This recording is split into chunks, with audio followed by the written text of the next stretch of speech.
नमस्ते जी, नमस्ते और स्वागत है आपका रोविंग फैमिली के एक नए ब्लॉग में। और आज का ये जो ब्लॉग है इसमें मैं रिव्यू करने जा रहा हूँ अपनी कार का। मेरे पीछे आप ये जो कार देख रहे हैं ये है हुंडई क्रेटा डीजल वर्जन, और आज की वीडियो में मैं इसका एक ऑनरशिप रिव्यू देने जा रहा हूँ। तो आइए बिना समय बर्बाद किए हुए सीधे मुद्दे की बात पे आते हैं और वीडियो स्टार्ट करते हैं। तो सबसे पहले स्टार्ट करते हैं छोटी सी हिस्ट्री से। ये जो मेरी कार है हुंडई की क्रेटा, ये एक्चुअली में मेरी तीसरी क्रेटा है।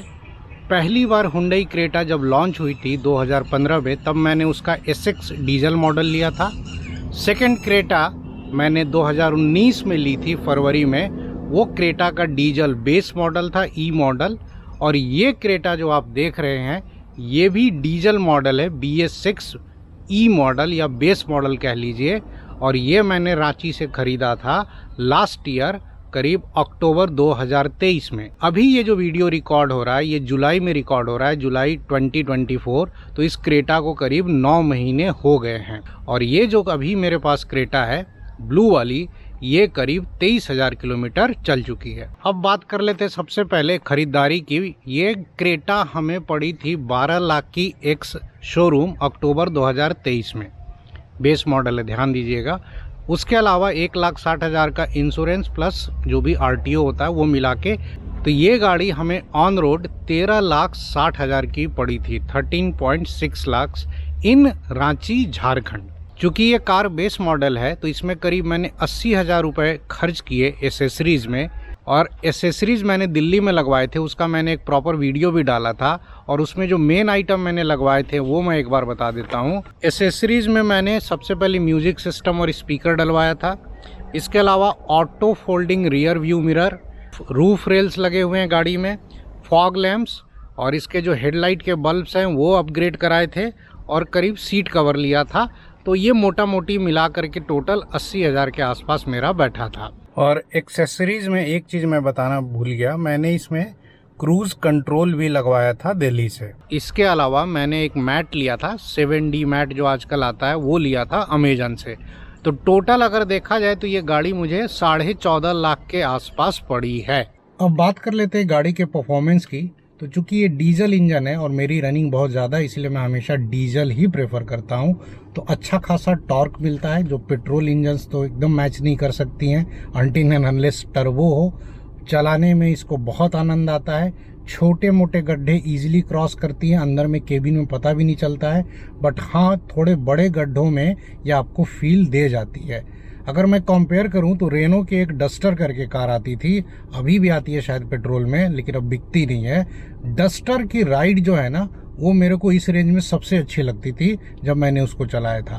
तो डस्टर के कंपैरिजन की तो नहीं है, लेकिन ये ठीक ठाक राइड है इसकी। इसके अलावा हुंडई की कार्स में हमेशा जो होता है स्टीयरिंग काफ़ी लाइट है, हाई स्पीड पे भी स्टेबल रहती है गाड़ी। 120 से 140 की भी स्पीड पे मैं कितनी बार चलाया हूँ, ऐसा नहीं लगता है कि सड़क छोड़ रही है, सड़क पकड़ के चलती है। इसका जो सेंटर ऑफ ग्रेविटी है वो बहुत ज़्यादा ऊंचा नहीं है। अब बात कर लेते हैं ब्रेक्स की। तो ब्रेक्स मुझे जो है ना अभी तक तो ठीक ही लगे हैं। ब्रेकिंग डिस्टेंस की बात करूं तो 70-80 की स्पीड पे भी ब्रेक मारो तो गाड़ी ठीक ठाक 30-40 मीटर के अंदर में रुक जाती है। तो वैसे इमरजेंसी में कभी ब्रेक लगाना हुआ तो इसमें ABS लगा हुआ है, ABS काफ़ी मदद करता है। और अभी तक वैसे ब्रेकिंग को लेकर के मेरा ओवरऑल एक्सपीरियंस ठीक रहा है। क्लच की बात करें तो क्लच डीजल होने के बावजूद भी काफ़ी लाइट है, और अभी तक करीब 23,000 किलोमीटर चलने के बाद भी क्लच बिल्कुल नए जैसा काम कर रहा है। आई थिंक 40-50 हज़ार किलोमीटर से ज़्यादा तो क्लच चलेगा ही चलेगा, क्योंकि पिछली वाली क्रेटा में जो क्लच था वो मैंने 1 लाख किलोमीटर के बाद चेंज करवाया था। अब बात कर लेते हैं कि देती कितना है। तो भाई साहब, ये जो क्रेटा है डीजल वर्जन, ये मुझे हाईवे पर 20 से 22 किलोमीटर का एवरेज निकाल के देती है पर लीटर। उसमें भी अगर स्पीड थोड़ा 80 के आसपास रखा तो एवरेज 23 प्लस भी आता है। लेकिन ओवरऑल अगर मिक्स्ड बात करें 4 लेन 6 लेन हाईवेज पे तो आप 21-22 पकड़ के चलो। सिटी में ये गाड़ी मुझे 14 से 15 किलोमीटर का एवरेज देती है। माइंड इट, मेरी जो डेली रनिंग है क्लासेस की वो करीब 40 किलोमीटर के आसपास है, तो उसमें मुझे करीब 14-15 किलोमीटर का एवरेज मिल रहा है पर लीटर। अब बात कर लेते हैं सर्विस की। तो अभी तक इस गाड़ी में 3 सर्विस हुआ है। फर्स्ट सर्विस तो जो 5000 किलोमीटर पे होती है फ्री वाली, उसमें जीरो कॉस्ट। सेकेंड सर्विस 10,000 पे और थर्ड सर्विस जो है ना वो 20,000 पे हुई है। तो इन तीनों सर्विस में ओवरऑल अभी तक मेरे 11,000 रुपए खर्च हुए हैं। इसमें वही जो आपका डीजल फिल्टर एक बार चेंज हुआ है, इंजन ऑयल चेंज हुआ है, एयर फिल्टर चेंज होता है हर बार, और उसके अलावा टायर का बैलेंसिंग और अलाइनमेंट दोनों बार हुआ है। वो दोनों बार मैंने हुंडई के वर्कशॉप में करवाया है।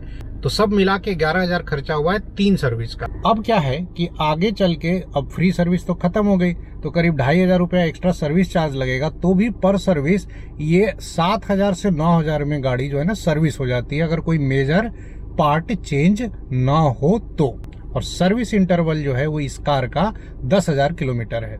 और इस गाड़ी के सबसे बड़े यूएसपी की बात करूं तो ये है कि इसमें जो है ना, अगर आप रियर सीट फोल्ड कर दें तो लगभग फ्लैट बेड मिल जाता है, करीब 5 फीट का। इसके अलावा दोनों सीट्स के बीच में जो स्पेस है, अगर वहां आप बैग वगैरह फिल कर दें तो ये स्पेस करीब 5.5 फीट का हो जाता है। और इसमें मैं तो अपने दोनों बच्चों को लेकर के अक्सर रोड ट्रिप्स पर जो है वो सो जाता हूँ। तो रात को रेस्ट करने के लिए ये गाड़ी जो है ना एक अच्छा खासा आपको ना बेड देती है। और इसमें अच्छी बात क्या है ना, कोई मॉडिफिकेशन नहीं करना है। ये जो आप हाइट देख रहे हैं ना, ये थोड़ा सा सोते समय फील होता है, लेकिन अगर आप इस पे मोटा गद्दा डाल दे तो ये गैप भी जो है ना करीब है 1 से 1.5 इंच का, ये उतना आपको पिंच नहीं करेगा।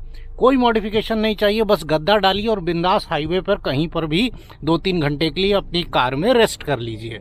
अब बात कर लेते हैं इस गाड़ी का अभी तक का जो मेरा 9-10 महीने का एक्सपीरियंस रहा, इसमें कोई इश्यूज ऐसा चाहिए कि नहीं, तो नहीं, ऐसे तो कोई मेजर इशू तो नहीं आया। गाड़ी बहुत मस्त चल रही है। हाँ, हल्का फुल्का रैटलिंग साउंड आता है। अब वो कहाँ से आता है, तो ये जो मैंने एक बाहर से लगवाया था ना, ये थोड़ा रैटल कर रहा है। इसके लिए मैं कंपनी को दोष नहीं दूंगा, ये तो बाहर से जो लगा है ना वहां से थोड़ा सा आ रहा है। एंड आई थिंक जो स्पीकर्स लगे हैं ना बाहर से, उससे थोड़ा बहुत कहीं से आता है। बाकी हैंड ब्रेक और ये जो गियर वियर है, ये हल्का फुल्का कभी कभी रैटलिंग बहुत माइनर साउंड देता है। अदरवाइज ऐसे कोई गाड़ी में कोई बड़ी रैटलिंग साउंड नहीं है। इस गाड़ी के डायमेंशन की बात करें तो ये 4300 मिलीमीटर की है। 4.3 मीटर इसकी जो है ना लंबाई है। ये गाड़ी एक डिसेंट साइज की गाड़ी है। ये आपको सिटी ट्रैफिक में चलाने में भी करीब आरामदायक है, और आप इसको हाईवे पे भी लेकर के चल सकते हैं। इससे अगर बड़ी गाड़ी आप लेते हैं ना, जैसे हैरियर हो गया, सफारी या स्कॉर्पियो, तो उनकी साइज थोड़ी बड़ी होती है। तो उनके साइज की वजह से सिटी में उनको चलाना और पार्क करना थोड़ा मुश्किल होता है। प्लस दूसरा क्या है कि ये जो बड़ी गाड़ियां जिनकी मैं बात कर रहा हूँ ना, इनमें 2000 सीसी से ऊपर का इंजन मिलता है। तो आपको माइलेज कभी भी ना 22 और 23 तो नहीं मिलेगा, हार्डली 15, 16, 17 तक मिलेगा।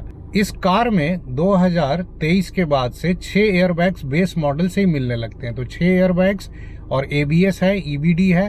तो ये सारी फीचर्स ऑलरेडी सेफ्टी फीचर्स हैं, उसमें कंपनी ने कोई कोताही नहीं बरती है। चाहे आप क्रेटा का टॉप मॉडल ले या बेस मॉडल ले, सेफ्टी फीचर सब में एक समान है।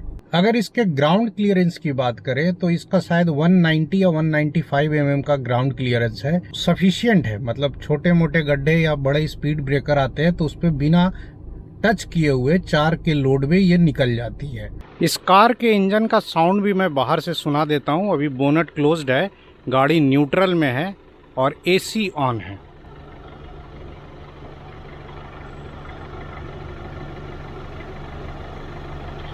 और ये साउंड है डीजल इंजन की विथ बोनट ऑन। और यहाँ देखिए इंसुलेशन के लिए अच्छा खासा इसमें ये कवर दे रखा है। तो नॉइज इंसुलेशन बहुत बढ़िया है। बाहर में भले ही डीजल इंजन का थोड़ा आवाज़ आता है, बट कार के अंदर आप बैठेंगे तो वैसा कोई आवाज़ नहीं आएगा। अब बात कर लेते हैं DPF इश्यूज और यूरिया लेवल की। तो जैसा कि सब जानते हैं कि BS6 आने के बाद गाड़ियों में एक अलग से ये नया प्रॉब्लम आ गया है कि यूरिया ये पीती हैं। और यूरिया के अलावा इसमें ये DPF इशू अक्सर आता है रीजनरेशन का। तो डीजल गाड़ियों का ऐसा है कि भाई इसमें अगर आपकी रनिंग अच्छी और हाईवे पे रनिंग है, 2000 से ज़्यादा RPM पे गाड़ी आपकी अक्सर चलती है, तो आपको DPF का इशू नहीं आएगा। मेरी गाड़ी करीब 22,700 किलोमीटर चल चुकी है और आज तक इसमें DPF का इशू नहीं आया। और यूरिया लेवल अगर मैं दिखा दूं तो जब से गाड़ी मैंने खरीदी है मैंने यूरिया नहीं डलवाया है, और लेवल अभी भी जो है ना 50% से थोड़ा नीचे है, आप कह सकते हैं 30% पे है, और ये 30,000 किलोमीटर तक तो आराम से जाएगा। फिर भी मैं 25,000 के आसपास एक बार यूरिया रिफिल करा लूँगा। यूरिया का रिफिलिंग कॉस्ट ज़्यादा नहीं होता है, 200-500 रुपये में ये काम हो जाएगा। अब ओवरऑल अगर वर्डिक्ट की बात करें तो मेरी तरफ से तो ये है कि अगर आपको हाईवेज में ज़्यादा चलना है तो ही आप क्रेटा का डीजल मॉडल लें।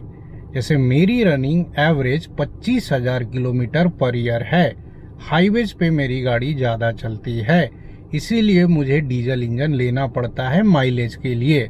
बट अब BS6 आने के बाद अब क्या हो गया है कि अगर आपकी रनिंग ज़्यादा नहीं है या आप सिटी में चलते हैं वो ट्रैफिक में, तो फिर आपको DPF इशू आएगा। तो प्लीज़ डीजल गाड़ियाँ ना खरीदें।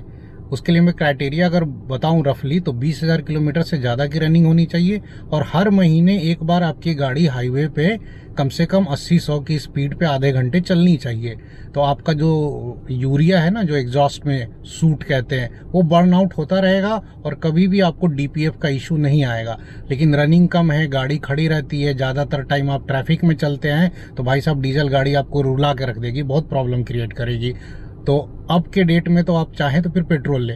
अगर पेट्रोल ही लेना हुआ तो फिर उसके बाद क्रेटा के अलावा बहुत सारे ऑप्शन खुल जाते हैं। आप टोयोटा में जा सकते हैं, मारुति में जा सकते हैं, स्कोडा, वॉक्सवैगन, फिर तो एंडलेस है। अगर डीजल लेना है, रनिंग ज़्यादा है, तो मैं अपनी तरफ से तो भाई हर मिडिल क्लास फैमिली को क्रेटा ही रिकमेंड करता हूँ। या आप किया की सेल्टोस भी ले सकते हैं, स्पेयर पार्ट्स इनके इजीली मिल जाते हैं, सर्विस अच्छी है, गाड़ियाँ ये प्रॉब्लम नहीं देती हैं। और अब तो क्या है कि बेस मॉडल लेने में ही ज़्यादा भलाई है, सारे आपको फीचर्स जो काम के हैं ना वो बेस मॉडल मिल जाते हैं। थोड़े बहुत फीचर जो है वो आप बाहर से लगवा लीजिए और गाड़ी जो है ना आपकी सस्ते में रेडी हो जाएगी रोड ट्रिप के लिए। तो जी ओवरऑल अपना एक्सपीरियंस मैंने आपके साथ शेयर किया और यही मेरा ऑनरशिप रिव्यू था। इसके अलावा भी अगर आपकी कोई क्वेरी है ना तो एक बार आप कमेंट सेक्शन में ज़रूर पूछ लेना। और बाकी इस गाड़ी के साथ हमारी ज़िंदगी अच्छी कट रही है, हर महीने रोड ट्रिप्स कर रहे हैं। अगर आप इस चैनल पर नए हैं तो मैं आपको बता दूं कि मेरा नाम है रवि राज और मैं अपनी फैमिली के साथ रेगुलर रोड ट्रिप्स करता रहता हूं। इस चैनल के प्ले लिस्ट में आपको सैकड़ों रोड ट्रिप्स की वीडियोज़ मिल जाएंगे, तो अगर आप इंटरेस्टेड है तो एक बार उन्हें भी देख सकते हैं। तो समय आ गया वीडियो को एंड किया जाए, तो फिर जल्द मिलेंगे अगले वीडियो में। तब तक के लिए नमस्कार।